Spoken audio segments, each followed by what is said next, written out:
So where we're at right now with these, artificially low interest rates, I think the number one thing that real estate investors should be doing is finding off-market deals. You have to find off-market deals. There's nothing on the market. You cannot sit around with your feet on the desk and hope a realtor brings you a deal. I mean, that is definitely not going to be a sustainable business model.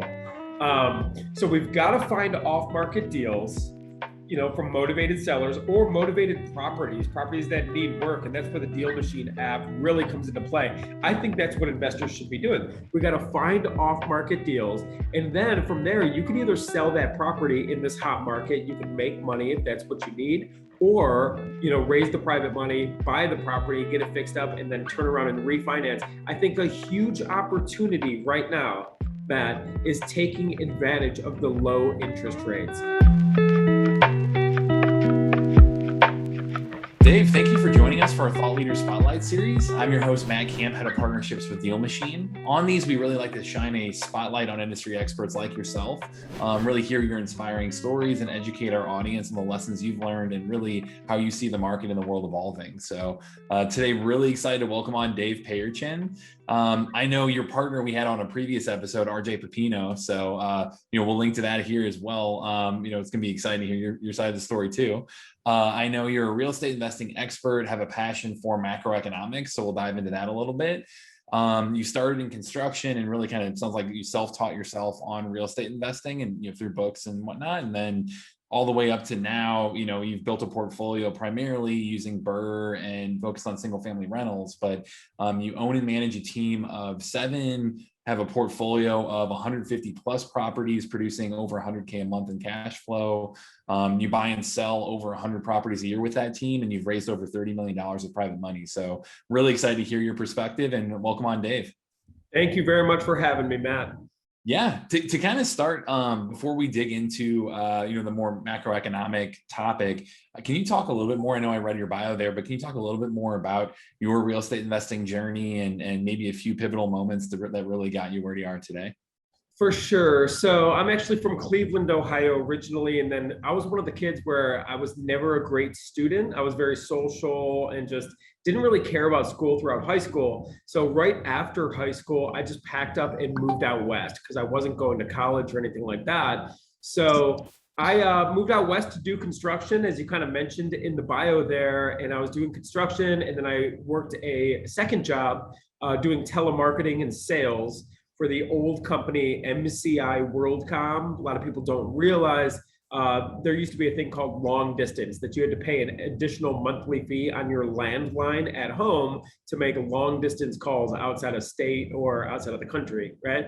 Mm-hmm. So I used to work for a long distance phone company, and that company actually imploded. There was a lot of insider fraud and things of that nature. The CEO was Bernie Ebbers, went to prison. And I was at that firm. I was with this corporation when this all happened, and I was a young guy. I'm like 19 years old, Matt. So I never knew about anything. I was like a fish out of water. I never realized what any of this meant.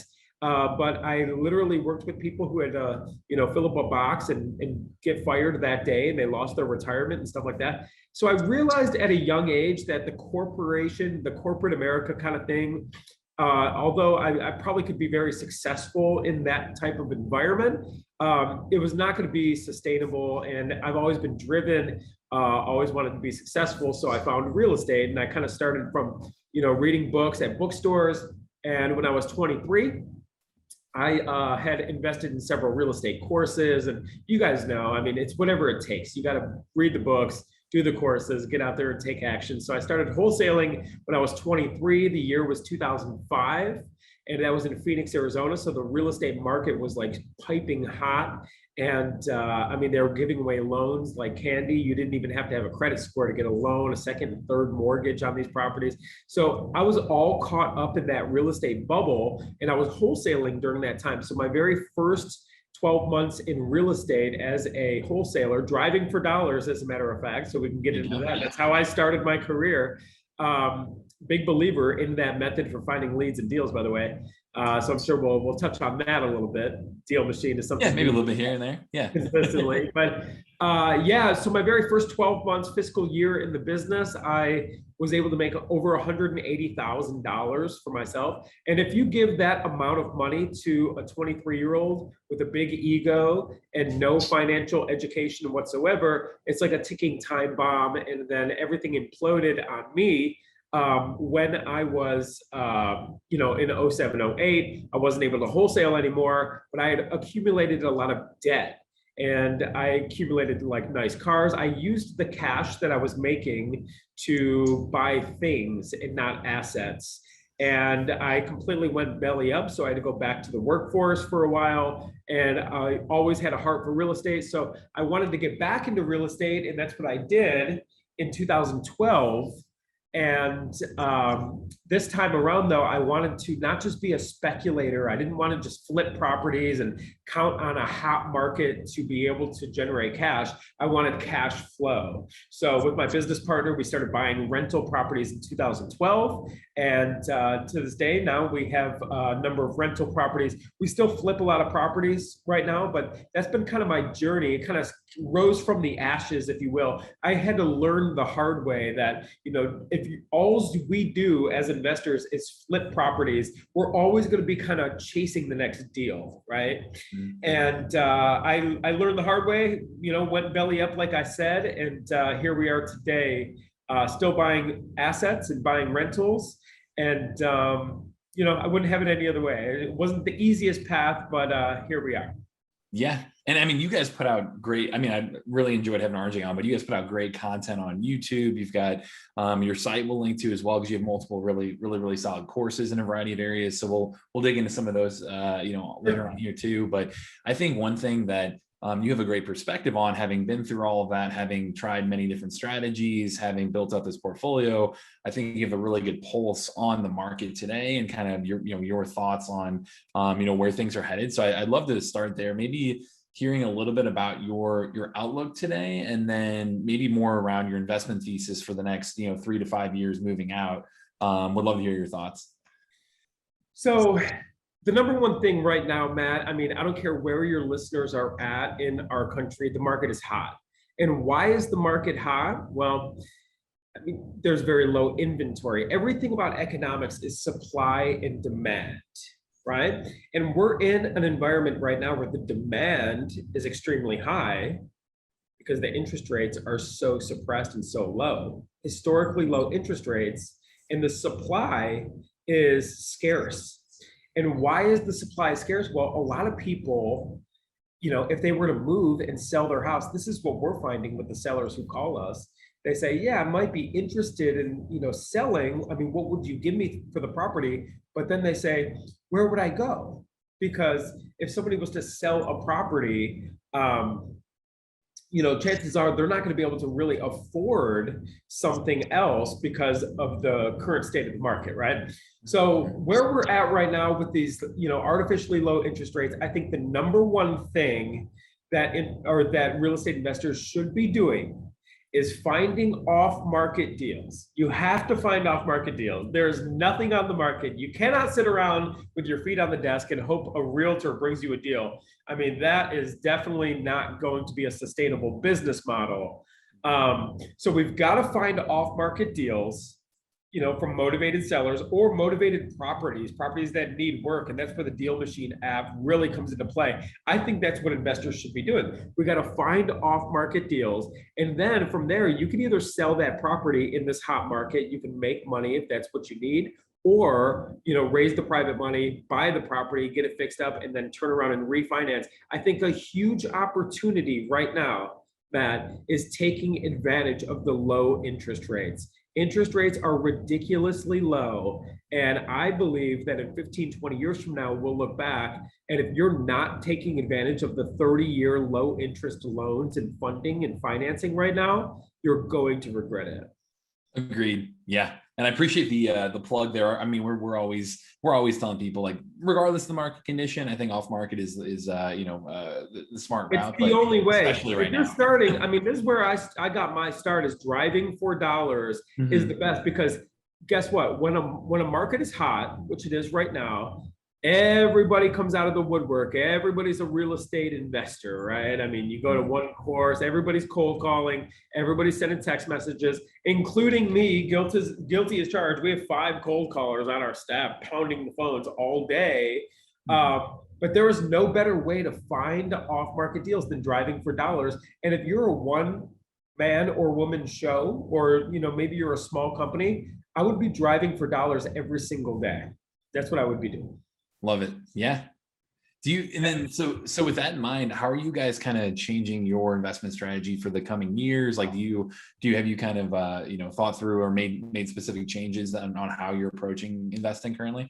Well, not major changes, because we really focus in on our market here, affordable housing. So Matt, I believe that affordable housing is the number one asset class. So, I mean, real estate is a very vast field, right? You could talk about multifamily real estate, which we like. We own apartments as well. You could talk about, strip malls. You could talk about vacant land. You could talk about new construction. There's so many aspects of real estate. But in my opinion, the number one asset class within our field is affordable housing, because no matter what happens, if somebody is living in a more expensive area and they want to downsize, where do they go? The affordable housing. Next, if somebody lives in a lower end area and they want to move on up, then they're going to move into that affordable housing sector. And then also, affordable housing provides the most favorable terms on money. So the banks will give you the highest LTV refinance on something that meets their requirements of what is called DSCR, which is debt service coverage ratio. And you want to be in that affordable housing area. That's where the rents and the values make sense to the bank. They will give you the highest LTV for your BRRRR property. So, I mean, to give you an example, like here in Columbus, Ohio, we love properties that are valued ARV 150, 175, even as low as 120 to 200 is really like the bread and butter. That's the wheelhouse, right? And the reason we like that area is because the rents, a $120,000 house here in Columbus, Ohio is going to rent for about $1,300 a month, right? And once you get above though 200,000, the rents just stop keeping up with the value. So a $220,000 house is not rented for that much more than a $120,000 house, maybe a little bit more, right? So in the eyes of the banks, they love that wheelhouse right there of the affordable housing sector, and they're willing to give the best terms on financing where the rents and the values make the most sense. And we find that in our market between 120 and 200,000. Yeah, there's definitely a sweet spot where you can find that cash flow, like you said, where it makes most sense versus ARV like that. But yeah, and like you said, it's always going to be a need. Like people are always going to need that affordable housing. So I know we mentioned that you had said you went into bookstores and taught yourself when you were first getting started. I've also seen you talk about saying, hey, I wish I had found a mentor earlier on. Like if you started over, finding a mentor is really important. Can you maybe talk about why mentors are so important, and then even how to find one and what to look for in one? I think if I had any regret, or if I was to do things differently, I wouldn't try to be such a lone wolf early on. I would have find good partnerships, good networks to be a part of.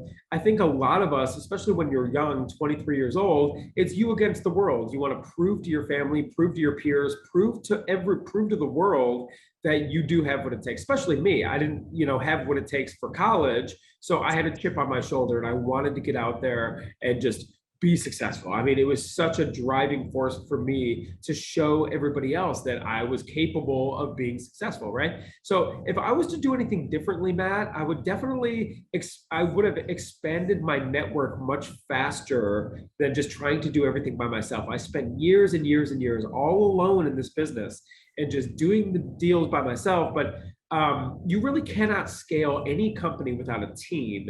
And you've got to play nice in the sandbox, right? I mean, you could buy so many more deals by having a vast network, and that'll come from doing the networking, going to the meetings, listening to the podcast, finding other, listeners to certain podcasts that you're attracted to. So if I was to do it differently, not only would I find a mentor, there's a lot of, so we're in a day and age right now, man, where information is basically free, you know? So I think more so than finding just a mentor, it's really about finding a community that you can, shorten your learning curve with. Yep. And, that's what I would have done differently is instead of being such a lone wolf, I would be more of a network. Yeah. Yeah. Well, when you do find that community, what are the types of things that, like, say it's your first time going through a deal, what are the types of things that you recommend leaning on that mentor for? Like when would you pull them in the process, for the community? What would you be connecting with other people about? Like, just kind of maybe walk through our community on, hey, here's how to expand your network and what to rely on them for that, especially for that first deal. Well, I think, it comes down to number one, they got to be in the same field as you. I have not found a lot of success at like local business meetups, like small business meetups, like, nothing against this group, but like the BNI, Business Networking International, right? That's like where a lot, or the Chamber of Commerce, or like, those local small business meetups are good, but I think if you're going to be a real estate investor, you really should find a community that's focused on real estate because it is such a vast field. It's kind of like in a league of its own, right? Real estate in of itself is you want to target a community that is real estate centered, but then also it always comes back to the core values, Matt, right? I mean, if you are somebody who doesn't drink, doesn't smoke, and you're straight laced, and that's great. I encourage that for all of us, and our listeners. But if that's your core values and you're a family-centered person and,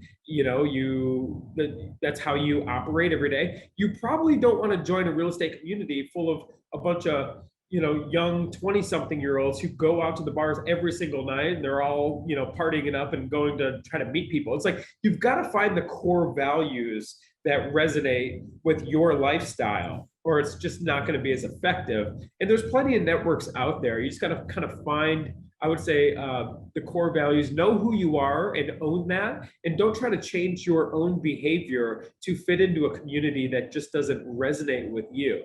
Yeah, on a fundamental level. Yeah, for sure. I mean, I do think, I know you talked about like finding a community and that there's a ton of content out there. I do think you guys do a great job on the course side at risewiththecream.com, right?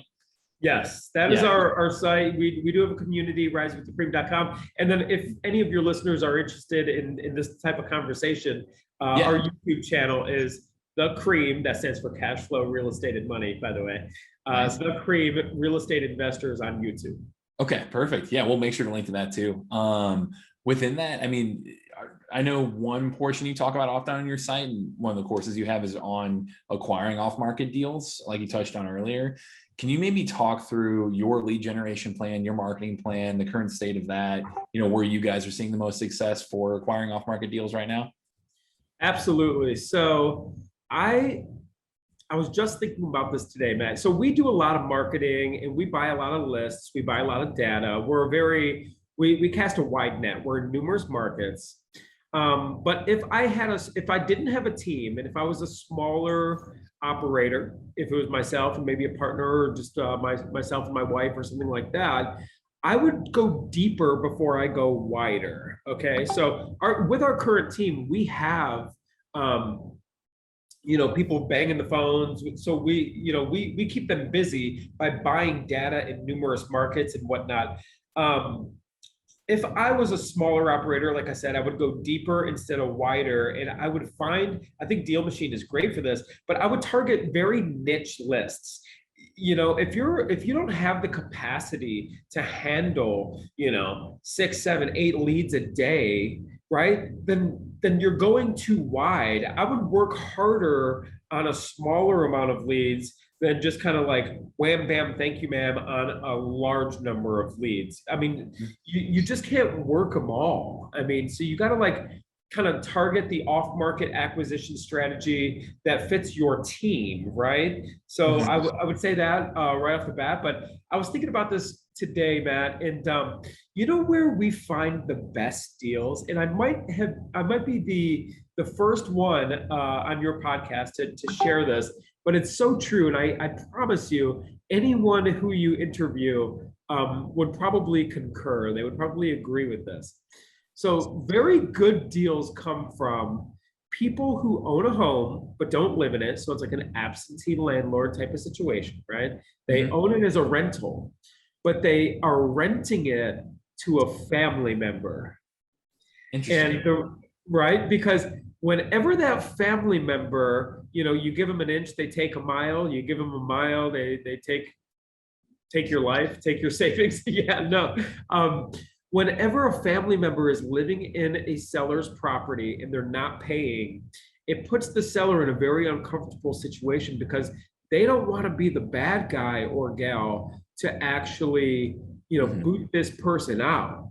So if you could position yourself in front of his like that, whenever you get leads like that, there's so much motivation and emotion. What makes a seller motivated, Matt? Well, there's got to be some emotional trigger, and there's got to be some type of financial situation that they will be better off without this property than by owning this property. So I have found the best deals as of lately. I don't know if I'm just more aware of it right now.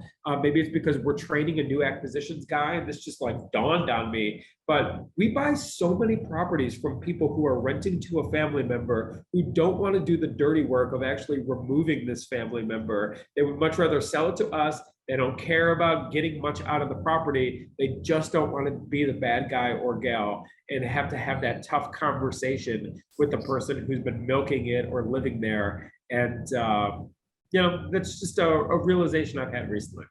Yeah, I mean, I definitely agree that, going, well, like you said, one off market, for sure the way to go. Two, like building that niche list. I know for us, we really talk about this kind of deal acquisition framework of getting out there, driving for dollars, finding those diamonds in the rough that are less competitive, and that's going to get you a bigger bang for your buck. And then filtering that list by looking at the data and seeing, hey, is this absentee owned? Is it, what is going on with this property? So I think you can kind of get to that where you're, hey, build that list, filter out that list, and then market to that list. So 100% agree with kind of those motivations. Do you think, I know you have a big section, course as well on kind of managing a rehab, and I know you guys are experts in that BRRRR process. I do know there are plenty of nightmare stories around rehabs and all of that. Can you maybe talk about like where that can go wrong and how you guys set yourself up for success? The lessons that you've learned through doing this many rehabs?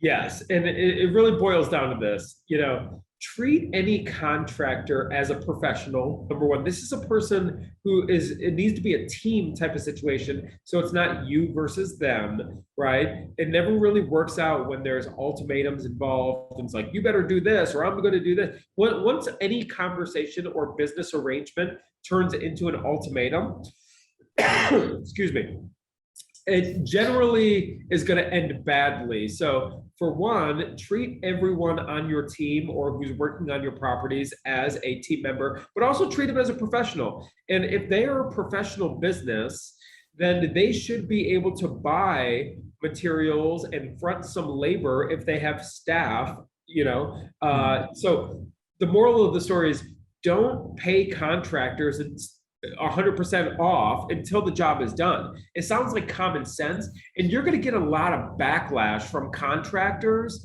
where they say, "Oh, how am I supposed to run my business?" This and that. I was like, "Well, that is not your problem, respectfully." And when you're raising money from private investors and then using that money for rehabs, you have to treat that money. You have to be a good steward of that money. So you got to worry about your business as well. So I would make an arrangement with the contractor that is a win-win, but definitely just don't, pay the contractor 100% of the money until the job is 100% done. And then it always comes back to, creating realistic expectations as well. And it's about being firm but fair. and knowing what you want done. The worst type of situation for a real estate investor is to show up to this contractor meeting and say, what do you think we should do? You got to have a general understanding of what you want done. And definitely before you get involved in any real estate transaction, you got to have a pretty good understanding of what you're going to do with the property. I think every real estate investor, all of us, we should start with the end in mind. We should know our exit strategy, and that's going to trickle down into then what we're going to do construction wise to this property. And then you got to communicate that up front, and you got to have a budget and stick to the budget. And again, I mean, it's about being fair with everybody, treating people as professionals, not fighting with people. But definitely, I mean, I see so many people just scammed. You know, they cut, and I've been scammed myself. You cut a check to somebody, you feel warm and fuzzy, but that turns into a lot of spite and a lot of anger quickly if your money gets taken from you. Yeah. After that rehab process, so say you're going through BRRRR, say you're holding a rental, and you guys have built, you know, a portfolio of 150 plus properties. When you get to that property management phase, I guess when do you think is the right time to bring in a property manager if you're just building that portfolio? And then two, what are some of the lessons that you've learned as you've scaled up your portfolio like that?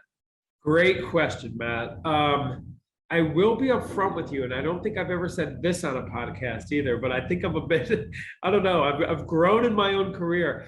I don't know that there's a perfect proper third-party property manager out there. There's the good, the bad, and the ugly. It's never going to meet the expectations of the owner. It's never going to be perfect, right?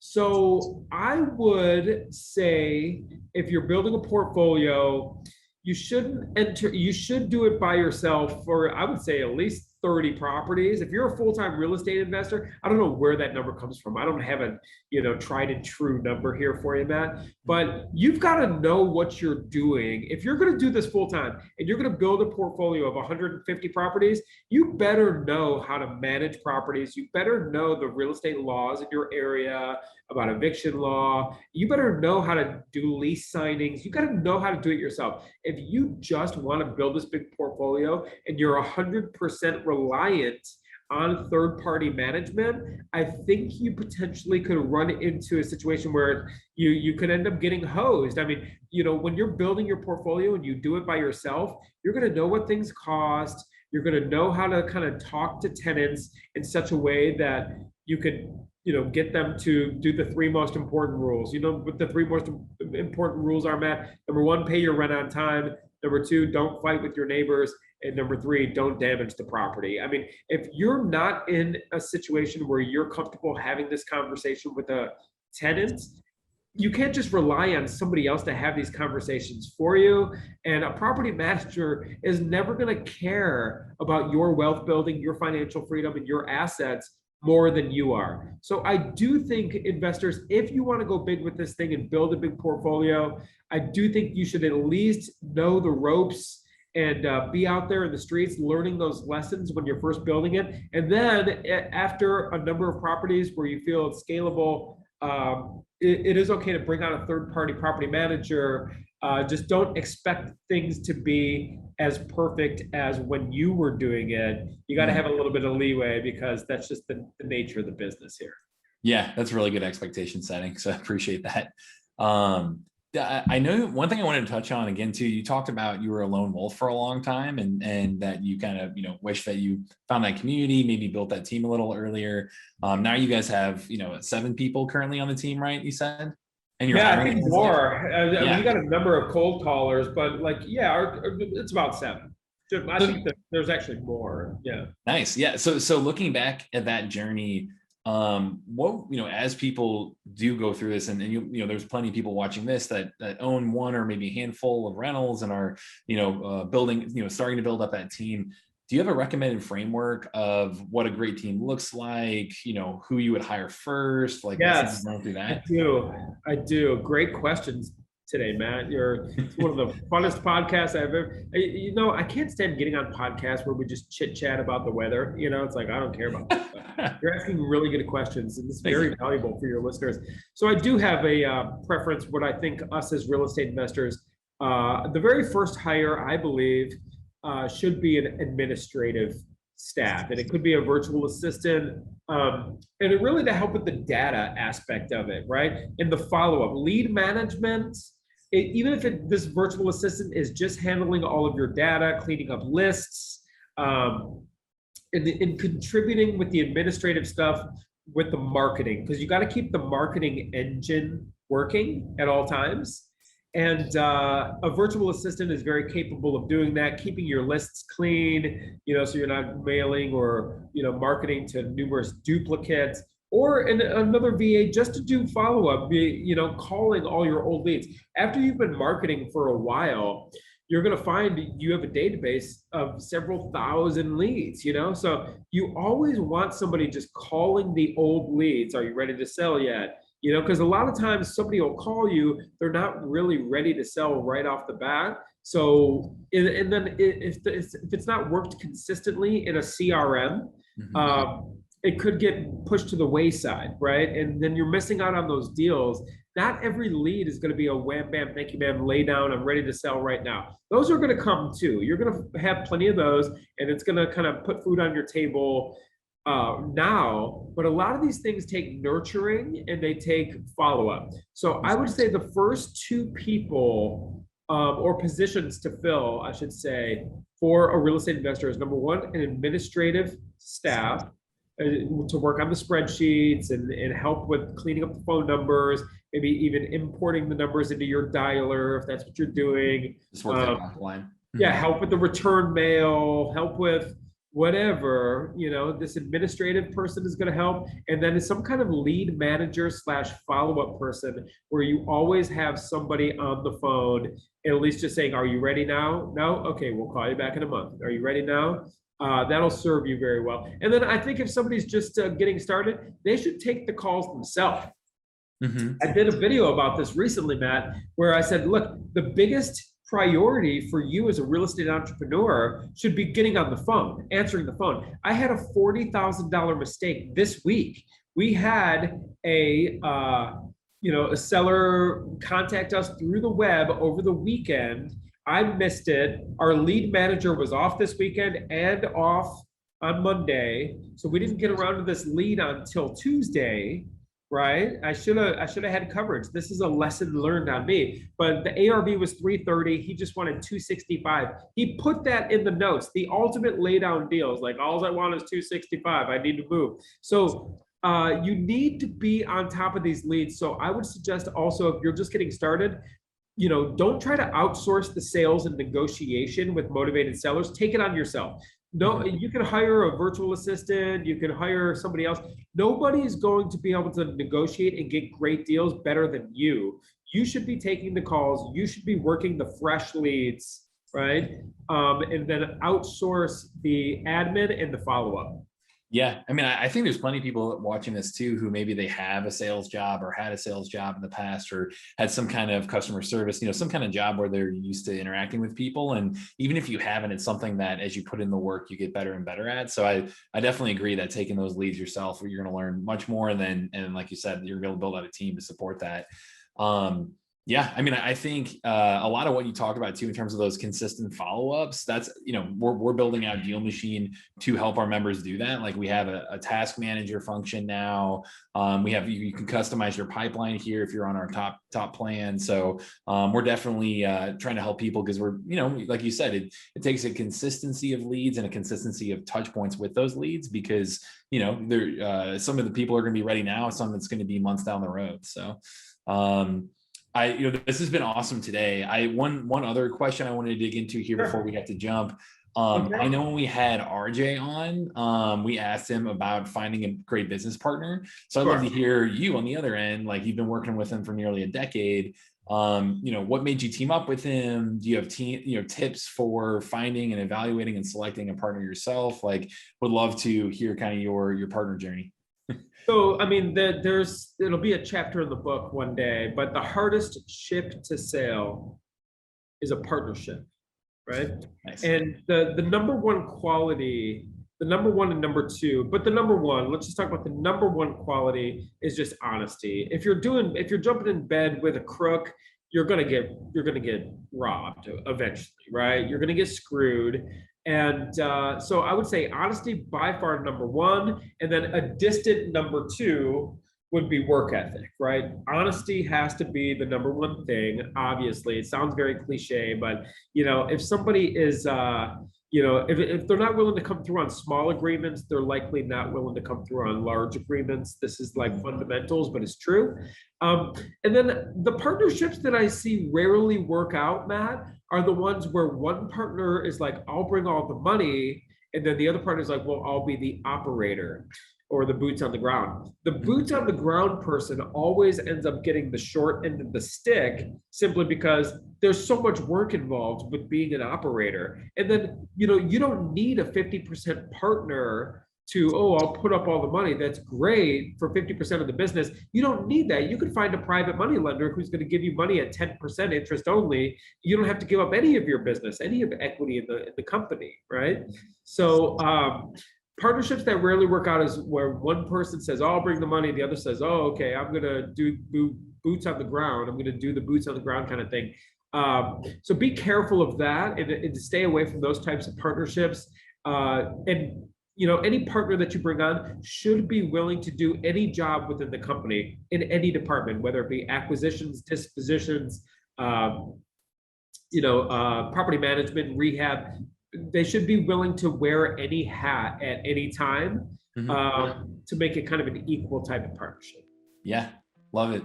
Well, Dave, this has been fantastic, man. I really appreciate your time. And can you tell people how to best get in touch with you? Obviously, the YouTube channel, follow your stuff there, but any other places that people should be looking to get more involved with you?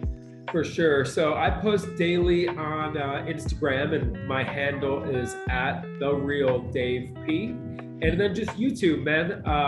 We're on YouTube, and you can find us at The Cream Real Estate Investors. And again, CREAM stands for Cash Flow, Real Estate, and Money. Just kind of a catchy little name there. But yeah, The Cream Real Estate Investors on YouTube and Instagram @TheRealDaveP. Perfect. Well, thanks again, Dave. Really enjoyed the conversation. Thanks for your time. All right. Thank you, Matt. Yeah, to everyone watching this is Matt Camp with DealMachine, and happy deal finding.